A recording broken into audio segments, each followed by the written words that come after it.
kunnon kukkaketo. Tää valkoinen on täällä niinku ihan vallalla. Joo. Ja se meni sillä junkkarilla. Joo. Eikä se hajonnut. Ei se hajonnut. Syy isän epäilykselle on se, että isä muistaa tämän pellon edelleen tässä kunnossa. Ja mä kylvinkin tää viime vuonna apulantaviskalla kauralle. Ja no, hyvä tuli. Nyt tää kylvinkone pääsee kesälomalle. Ja otetaan Amazonin käyttöön ja käydään sille viskaseessa vähän sinne päin niitä kauroja ja sinne perämettän kivilouhikkoon. Vaikka se tolla lailla vaan viskeleekin, niin lopputuloksesta ei olisi tiennyt millä kylvetty. Nyt ollaan saatu tää siihen kuntoon, ettei ollut enää muretta, kun rohkeasti vaan meni kylvää. Ja no, kylvöönhän tarvitaan niitä siemeniäkin. Ja mähän sain nää siemenet riistasiemeneltä.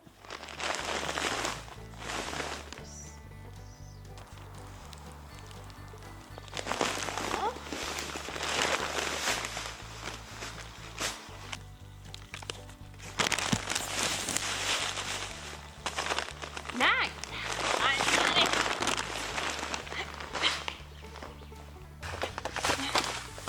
Tässä on se 5% kuminaa, mutta tuoksuu silti tosi vahvasti kuminalle. Katsotaan nyt paljonko tätä piti kylvää. Mikä? Piak. 15-20 kiloa. Ja seuraavaksi kylvetään tarkasti pikkusiementä, joten vedetään nämä pikkunapsut täältä.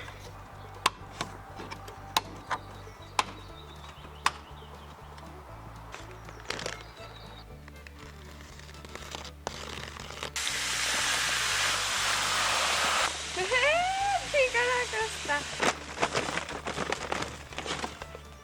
Apula paikalla.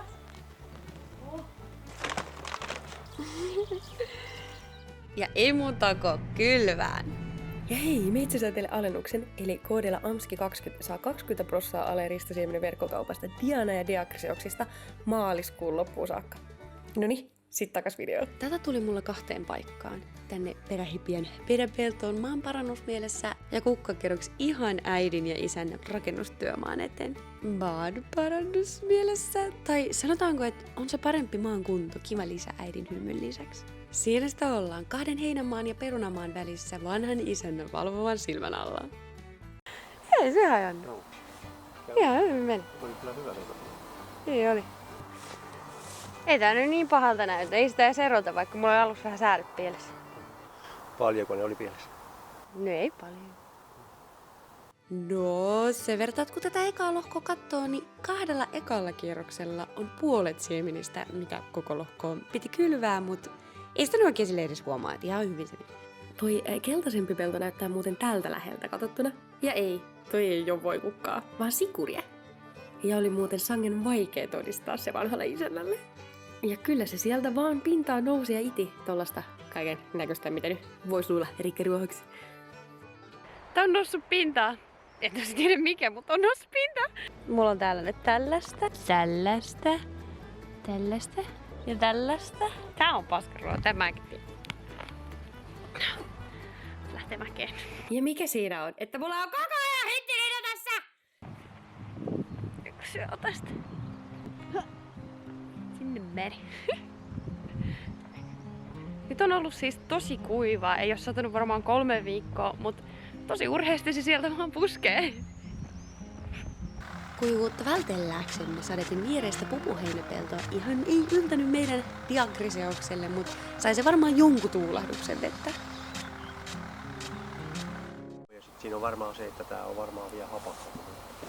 Varmasti. Onko kautta Laurens vähän tämä keskuosa tästä, missä alkaa täältä pöydittyä maan? Niin on, ja Dronella näki, että tuolta, missä on se märkä kohta, niin se oli tosi heikko.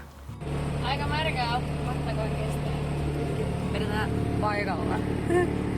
Tätästä. Päälle ja nope, ei edetä.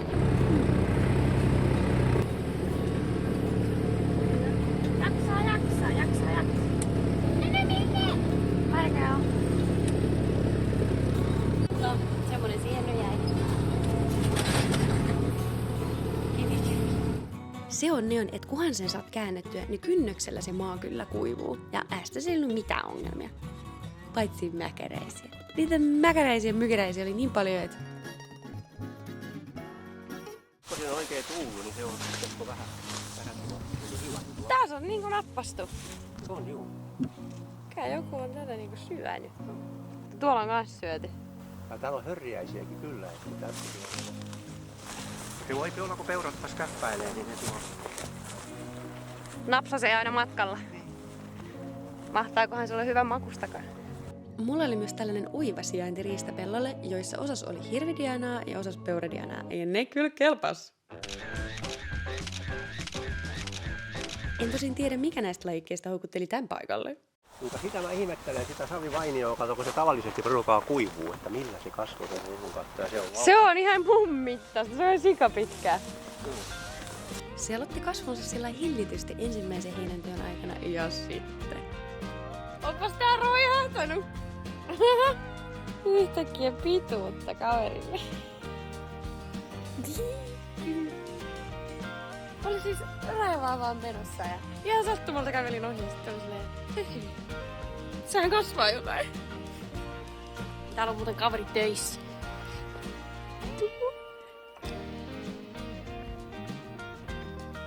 Ensimmäisestä heinänteosta toisen heinäntekoon se otti aikamoisen roihahduksen.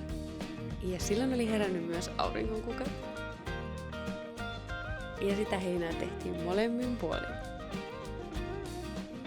Tähän on siis maanparannusseos, eli tämän kukkakerron kukat on valkattu sillä perusteella, että niillä on isot juuret. Ne lisää maan ilmavuutta, parantaa sen kuohkeutta ja siten parantaa sen kasvuuntoa.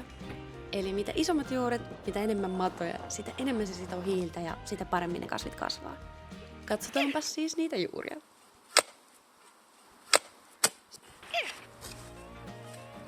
Ja tällaisia juuria sieltä löytyisi.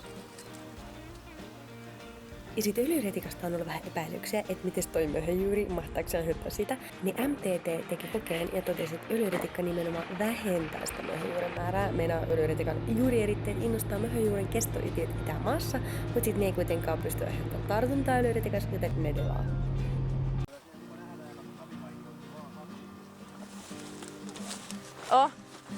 Tämäkin parantaa nyt kummasti. Tässä on jotakin veikeitä pappua täällä, että mitähän näistä sitten? En tiedä, katoin kanssa. Ei hajukaan.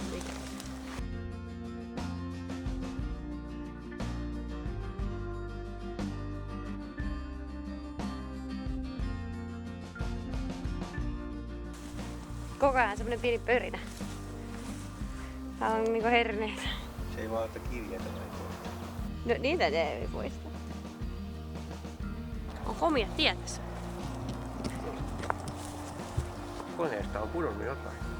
Oho, niinpä onkin. On taas vähän pyörällä. Se voi olla osunut silti vähän.